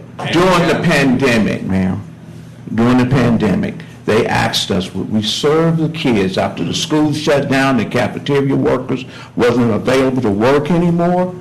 We stepped up and we moved forward and we went out to serve the kids. So you didn't answer my question. So I'm asking Birmingham you- gave us no money. Okay, then that's all you had to say was zero. Because because Birmingham City Schools did receive their own funding, okay? And so if you all received zero, yet you stepped up, yet it was this commission that has been helping to fund all of these various nonprofits, and yet the majority of this commission is being said that we don't care about poor people. And I do take exception to that. I also take exception to, I'm trying to figure out when you all, according to Justin, and Justin, you over here, you can correct me if I'm wrong, you stated in our call at the last meeting that we as a commission don't give directors or make requests in terms of where they are to go. Each organization basically has their own charter or agenda in terms of what they're doing with those dollars. Is that not correct? Yes, ma'am. Okay, so then that tells me, as it relates to you, Dr. Jackson, I got an email just this morning that's talking about a food box, voter registration, and other things that's going on, and I'm asking you the question, so who is it that you work with either on this commission or through the county manager's office, that in terms of what you all are doing with these funds? I mean, we still got to give an account for it. I work for the state of Alabama and the Jefferson County district where I serve food at. That's who I work for. I work for you. I work for this community. Dr. So Jackson. I give away food, man. Hold on, Dr. Jackson, hold on. I'm very articulate. I asked you a question, a very direct question, which is, who are you working with? The city of Birmingham, Alabama, Who are the you Jefferson working County. with at Jefferson County? All of you. No, you're not working with all of us. All of you, because I serve food for all of you. No, you couldn't have. What I'm asking, are you working with the county managers? Who has an outline of where you all are going and how you're spending these dollars? Is that coming through the county manager's office? Commissioner, I can speak a little bit to that. Right now, there's not, because the contract's not been approved yet. We've relied on what they've represented that they're capable of doing in their capacity, but we don't have a contract yet. So we haven't given them any money for food. Beyond what they propose, they're not doing anything or working with anybody yet. So since we've had these dollars, we've given $0 to Kickstart. Is that what I'm hearing? Not since CARES Act. No, I'm including the CARES Act. CARES Act, they received the funds that I mentioned earlier, that And program that's was gone. closed out. Okay, no, I'm not dealing with that. I'm saying, but we did give money to Kickstart, right? with So CARES one Act, of the things that I said, and I still maintain it, is that you have food that is being distributed throughout Jefferson County, and you don't have a clue where this food is going, but you see it on television. Hold on. And what I'm saying to any organization, not just you, Dr. Jackson, it is incumbent. I can only speak for myself. I'm not just a voting commissioner. Respectfully, sir, to any organization that's within the sound of my voice, give us the courtesy to say, here's where we're going to be at in your respective areas, or if you just say to the county manager's office, here's where we're going to be delivering food.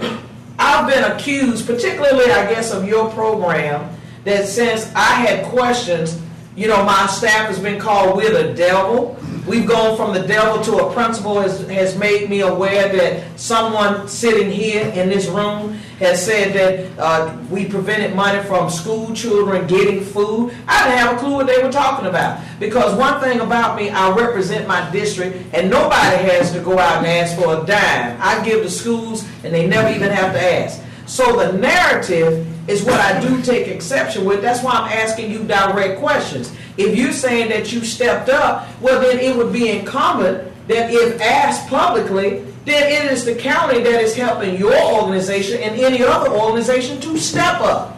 But you don't make it appear as though we're not doing our part. And I'm not just talking about you. I'm talking about all the organizations that are presenting here today. This commission has been extremely supportive throughout the CARES Act money, throughout this Rebuild America funds, this opera money. We've been very supportive, and we've gotten a bad rap because of whoever wants to say whatever. But I'm a big girl. That's why I say you get to know me for yourself. You don't go by what nobody else say. I don't have a problem with your program or nobody else's program, but my vote is what will keep me out of jail. So if I want to have a question, I'm going to ask you. You wouldn't want me asking another organization about what you do. So the best thing to do is to ask you. But I'm telling you, as this commissioner, I would appreciate, just like yesterday, I could have been very supportive of what you're doing. I don't even have a clue that you're in my district. I don't have a clue about this commissioner and why that person is in my, ain't no vote over there. But I take care of my district. And one thing, let me do note this for the record. The entire 2020, I have video documentation to prove it. I work with not just Jimmy Hill Mission, but I'm talking community food bank, part of some of your initiative, Tracy. And I was there on site. I didn't politicize it. I made it just what it was about. And you talking about with your wife? Oh, I understand, sir. Me and my staff was out there in the freezing cold giving away food. But I want us to get to a point where we're employing people. And I know that if you can get people to a point where they can take care of themselves, that food reduction in terms of a need, it will change. But if it is a problem, and it is, I've been very poor, okay, then at the end of the day, that's fine. But let us know what's going on. We're not just here to vote. We want to know what's going on with the money and where it's going. And we don't want it to be associated with nothing else other than you and any other organization giving away food. And when you do, think enough of this commission to at least say the Jefferson County Commission assisted us. No one vote gets you $1 out of this county. Yes, sir. Commissioner, maybe relative to add to this, so the federal government requires certain language in their contracts requiring who gets the credit for dollars that are funded with federal money. Mm-hmm. All of these entities are actually required for any publication that they put out regarding things that they are doing with these funds, that this project is funded with federal CARES Act money. It has the award identification number, and that it was that Jefferson County is the recipient. So all of these entities are required to put that. If they put out a flyer, if they're doing some type of pamphlet, that has to be on there. So in terms of the commission being recognized for using these federal dollars on that, there's actually a contractual obligation for that. In terms of your other request, and I think that's an excellent request, and I think that every entity in here would agree that keeping us updated of what's going on is not only in their best interest, but it's in the county's best interest. It can be mutually beneficial to both the entities and the county to show what these things are. And I think keeping the commissioners informed that these events are happening ahead of time, keeping the county manager's office informed, I think that just helps with the transparency of the program and will help us with our monitoring and reporting requirements. Justin, so right now, the COVID money ended December 30th, right? We actually ended our COVID funds for CARES Act on December 31st of 2020. Right. That was the original expiration date. Kickstarter don't have any of the county money? Not since then. Not since then. Okay. So the event, the gas giveaway, was not a Kickstarter event. It was not a Kickstarter event.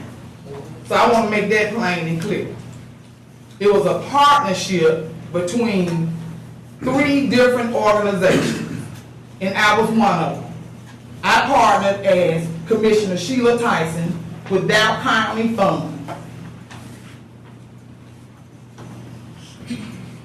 And that's how the event was given. It was given to that area because of it was a low income area. They had a big part of Section 8 in that area. They had a big part of I guess I would say drug rehab program is within that area. So there was a whole lot of things that made that area the target for that gas giveaway. All the areas where we are going with the gas giveaway is targeted for the type of need that's in that area.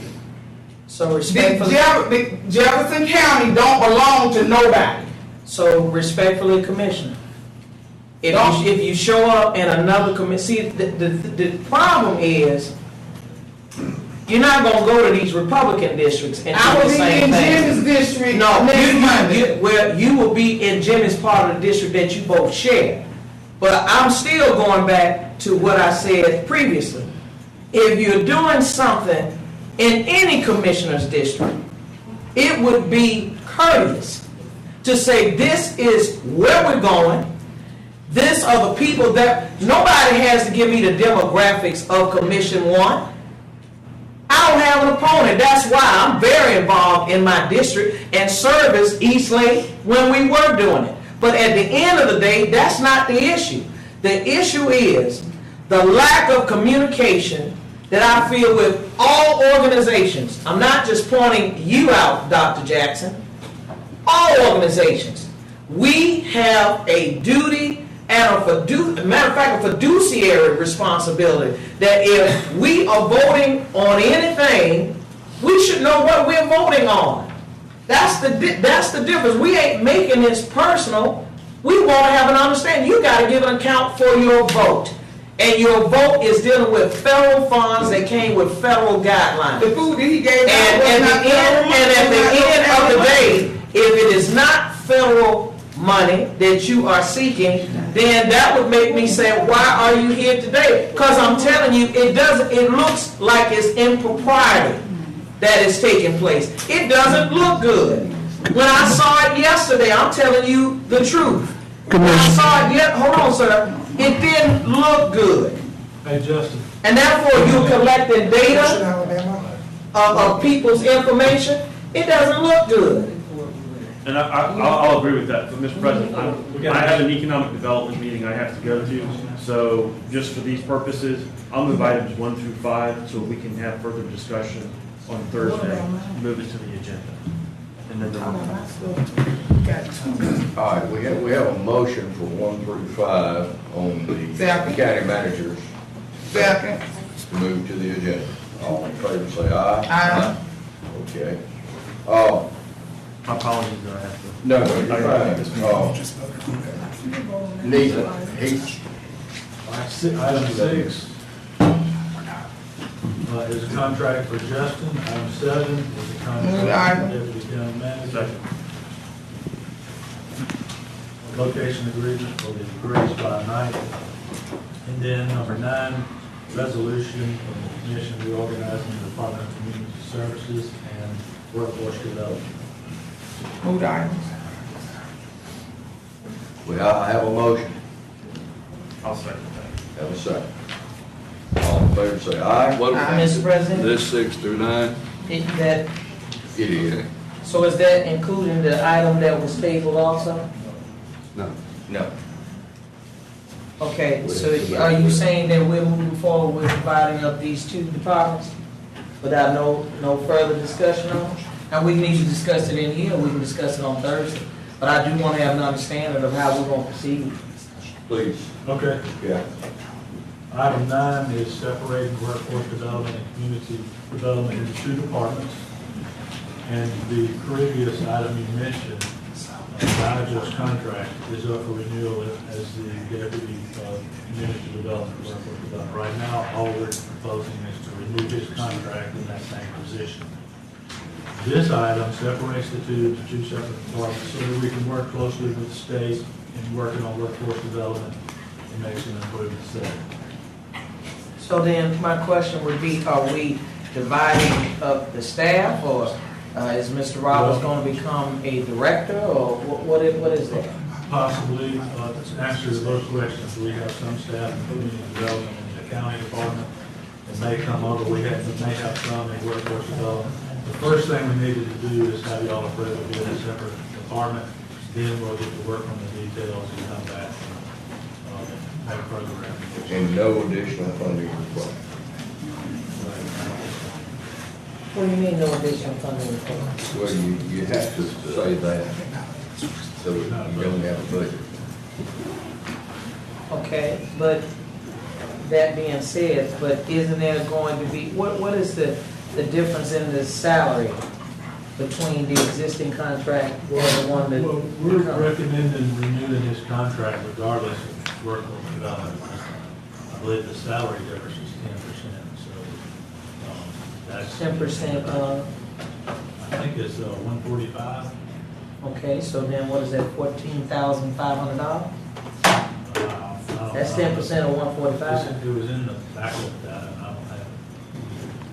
Okay, so is there a particular reason why we have come to this determination to separate workforce and community development? Yes, ma'am. As we said Thursday, we've been working with the state on workforce development and had a review done, and there's some issues that we need to clean up and make some improvements. Okay, so is that something we talk about offline? Is that? I'll be glad. Okay, because I'm just saying, it seems a bit extreme that we would have to separate the department in order to address whatever issue that's to be resolved. Is it extreme? Well, you know, it was done a few years back, and then it's kind of bounced around back and forth. And in my opinion, this is the best way to handle it going forward and permanently, so that we can really focus on workforce and no how to make the improvements and really extremely done. So let me say this. There is one concern that I do have. I'll talk to you about it offline. I won't prevent it from going to the agenda. But what I am saying is this. I hope that, individuals stay in place if you go into this extreme. That this not going to end up being where we're going back and forth. I mean, but you understand what I'm saying, though. So if we're doing that, I'm just interested in some. You can't make a person stay on the job, but that just concerns me if we go into this extreme. What happens if one or both or either of these folks leave from being the department head under this separation? No, I don't see that being an issue at all. It's just strictly a process issue where we can separate the processes and get everybody running more efficiently. Working with the state on the workforce development program. And you're saying that we have to dismantle that department and separate it in order to effectively address that? I'm saying it'd be much easier. It's a federally funded program anyway, so it's already kind of separated, but this will just make it easier and cleaner for us to do our business with the workforce development money. And you're not really dismantling that department once you're going to be creating another department that would be similar to the process. You have workforce development, and then you don't have community and economic development. They're going to be good. Nobody's going away. No one's going away. It's just that the relationship with the state has changed. This really started when $16. 15, and it's been a long transition, and it's been hopefully with this move that Cal is making. I think that will put everything and allow our county management staff to remain in control and to take care of this workforce development issue. So, Mr. President, you said this so eloquently. I'll tell you, I'm real uncomfortable with what we're doing. I'm gonna state that again for the record that I'm just trying to understand why I don't have an understanding of the extremity of what got us to this point that where we even had to separate the two. And that's where you're going to enlighten me. But anytime you start talking about a separate or a new department, that's why I asked about the separation of staff and how all of that's going to be. Now, if extra dollars are being added to this contract, you don't have to make an amendment to the budget. You talk to somebody who sat on one. So I understand, obviously the money was already in the budget for that department. Is that what you're saying? But it is an increase to this contract that is to be amended if we do agree with it. So that's why I'm saying that I just wanted to know what got us in this position where we're having to make this kind of measure. And are there any other departments that we're going to soon see that are going to split? Because none of us have no. I heard you, Jimmy, when you said it. But none of us as commissioners can have direct input to any department. If so, you're going to find yourself in prison. Okay, because of the County Manager Act. So the buck stops at you. So that none of us can give a directive to Hamilton and anybody else at this table. Very well said. I'll be glad to meet with you after the meeting or whenever it's convenient. Yeah, I'm going to meet with you after this because you're going to help me understand why we're moving it to this extreme. And all I can say is, as a commissioner, then this person's going to have to stay put. You separate the two and then you get an extension on the contract, then, we got to have some for real guarantees that nothing is going to change with that. Thank you. Let's move on. What is, we got a motion? No, you got to move it, Jimmy. Motion Don't move it so fast. Well, just take up the companion item, that's all it is, the companion item that was, I moved that we take the item that was on the table and the companion item, which is item number 9 on the county manager, move it to the agenda.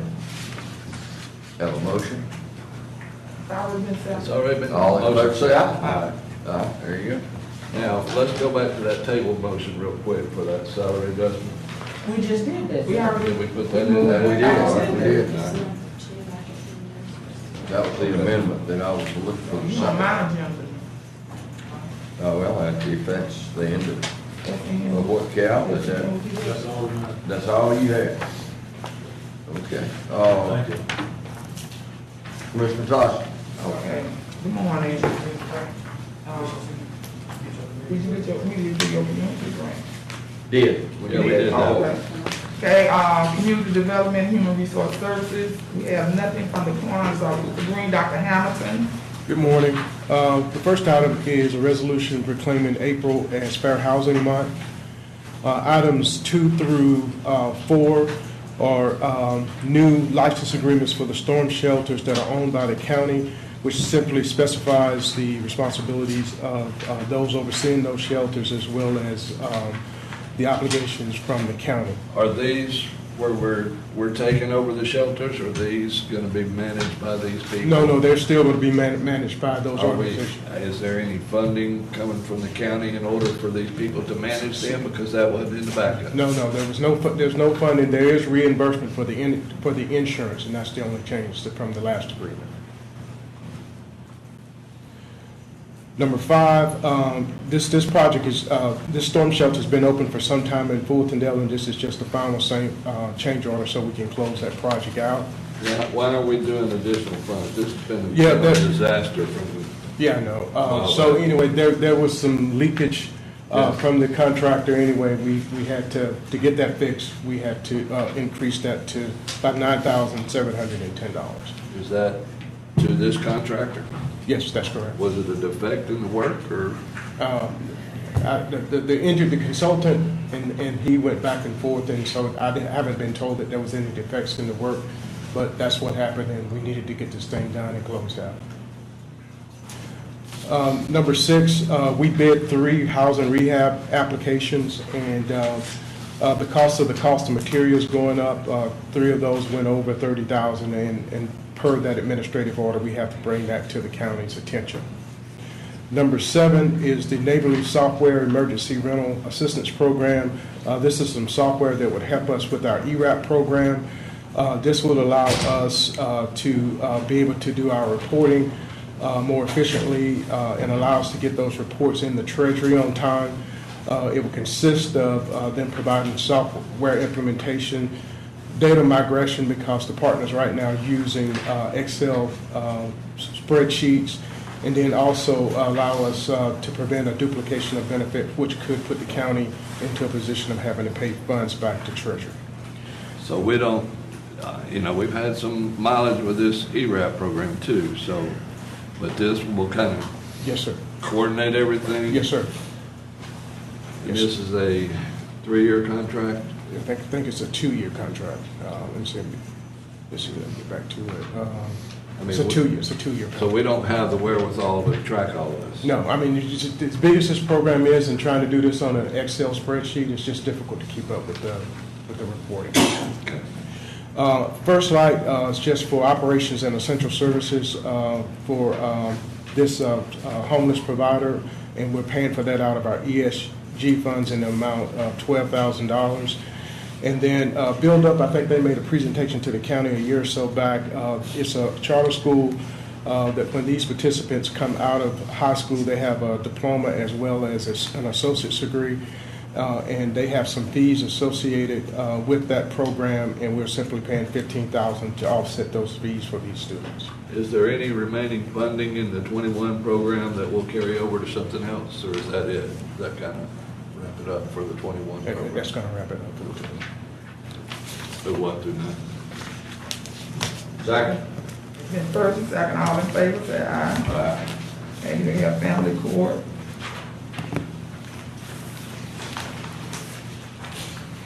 Do we have anyone from family court? I move. Second.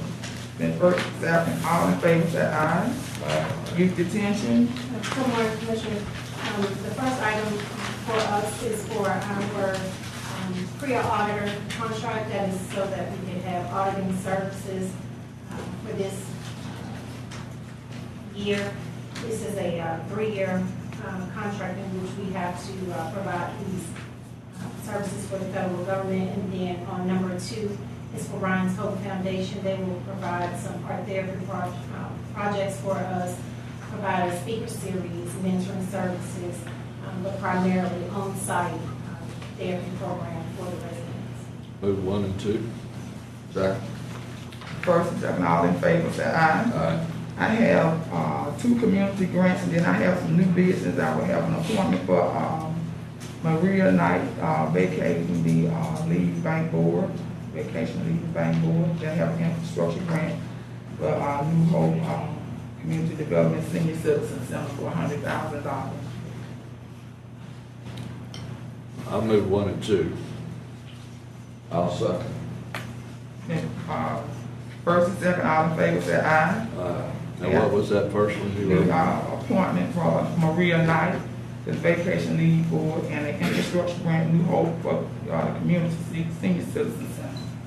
So you're asking for unanimous consent to 2 items of new business? Yes, for $100,000. You bet you'll pay me $100,000 if No. I could see. We're giving it to the Senior Citizen Center for work on it. Right, but you have a motion before the commission for 2 items of new business. Yes. Second. Then first and second, all in favor, say aye. Aye. That's the end of mine. You gotta pass your. Oh, I'm sorry, okay. Can I get someone to move these 2 items I'll on new move 2 business? items of new business. Second. Then first and second, all in favor, say aye. All right, thank you. All right, Commissioner Warren. Public Works, Community Services, and Intergovernmental Relations. We have 2 items. The first is a video industrial. It's a structural defect identification and replacement. This is 11,000, I'm assuming, sewer pipe manholes and emergency repairs. The ask is $5,452,311.19. Also, we have an ALDOT. This is at Finley Boulevard. Do we have any questions concerning items 1 and 2? Move 1 and 2. All right. All right, then moving properly seconded, all those in favor, let it be known by saying aye. Aye. We have items of new business, not new business, excuse me, but District 1, other business, which is items 1 and 2. Have any questions? Move item. All right, it has been moved and properly seconded, all those in favor, let it be known by saying aye. Aye. That's my report, thank you. Levi? Yeah, we did it. Y'all Did that? Yeah. 1 and 2. Okay, good. Very good. All right, all right, let's do these first. You have anything? No. County Attorney? No, sir. County Manager, one more time. I do, I wanted to point out the Roads and Transportation Department, I think, paid 45 miles today with the county crew. And they're doing, with the weather and the micro truck drivers, they've done a tremendous job. And appreciate them and thank you all for your investment into our roads. Any commissioner? Yes, I have partnered with my one of my neighbor's daughters that's over a program that introduces people that's actually trying to get off of drugs and alcohol. And we would be going and doing surveys. They're going to be out this weekend. I won't be able to go, but I will start next week going out with them on the 4th Avenue in Alto Madrid area, doing the survey, signing people up, and also getting them into treatment. So I just wanted the commission to know, and if they want to join, they can join out there at 9 o'clock in the morning. Commissioner Knight, anything? Just weather aware, and I gotta really go to the restaurant. Commissioner Skate. No, I hope that we'll all just be respectful of one another's districts and understanding that whatever we do, just get a clear understanding, we won't have any problems out of me. But Mr. President, as we move forward, I want us to carefully look at all the policies governing the things that we do, so then we don't have to bring people up and whatever after the fact, we can address it based on the policy presented. And the intent, and I won't do this, we'll close out, the intent is really to depoliticize the distribution of these needed goods and services. Absolutely. And if we will depoliticize what we do, and I think that this commission can move forward as a better unified body. That being said, this commission is adjourned. Some more volunteer work in Just talking.